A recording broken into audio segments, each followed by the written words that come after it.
Well, Victoria's second lockdown has smashed the national economy. It's put our recovery on hold, and thousands of businesses are struggling for air. There's now a class action lawsuit gathering pace with hundreds of businesses tipped to sign up. They blame Victorian Premier Daniel Andrews and his failure to manage hotel quarantine.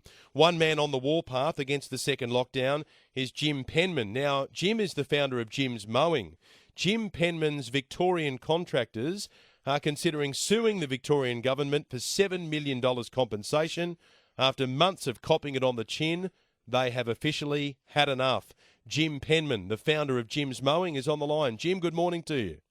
Good morning. You put forward a pretty simple argument to start off with to say, look, we are single operators. We turn up outside people's homes, we wave at them through the window and we mow their lawn. How is that putting anyone in any danger? Yeah, absolutely. And what's really interesting is the original Stage 4 guidelines actually specifically said, this is the expert advice from the Premier's own department, sole traders alone on site, fine, no problem. And then at the press conference a few days later, the Premier gets up and says, oh, right, no mowing and cleaning. Just off the cuff. He probably had no idea of the regulations of his own department. And then once he said it, he didn't want to go back, even though common sense would tell you there would be no danger to anyone with someone turning up and mowing someone's lawn.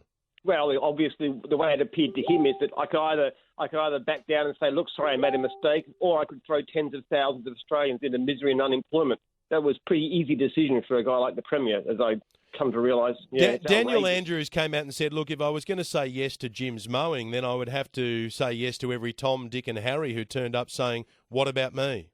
Yeah. The interesting thing about that is what he said is you can't go against expert advice. But Premier, that's exactly what you did.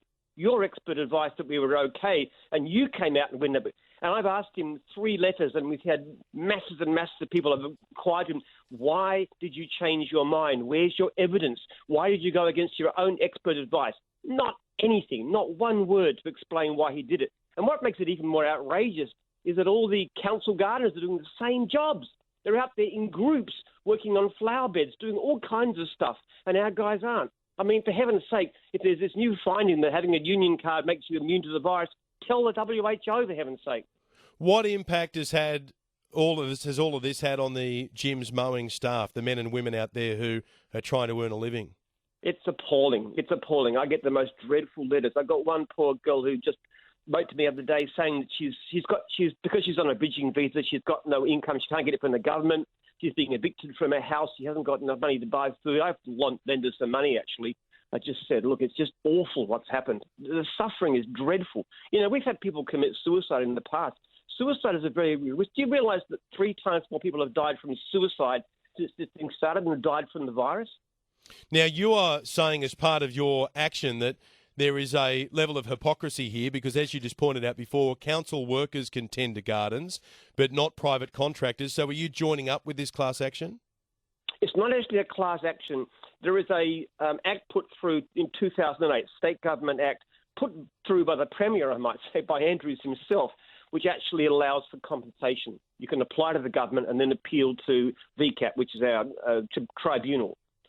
The Victorian Parliament is voting today on whether to extend the state of emergency by another 6 to 12 months. What are you hearing out of the Victorian Parliament?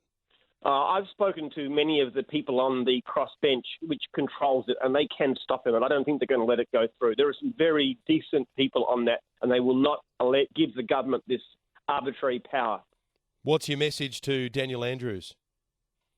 Oh, Jeepers, I wish you'd just back down. Admit you made a mistake. Nobody will blame you for that. I mean, we blame you for the bloody quarantine and the plague on our state, but this was so unnecessary to cause this level of suffering for no reason at all when we are not a danger to you, to the public, to anybody else. Jim Penman, thank you so much for joining us. Thank you. He's the founder of Jim's Mowing, Jim Penman. He says so many people are writing to him. They've lost all of their money. Some have committed suicide. And now the Victorian Premier Daniel Andrews is in the sights of many businesses who say they're not just going to sit back this time and cop it on the chin. It's time to fight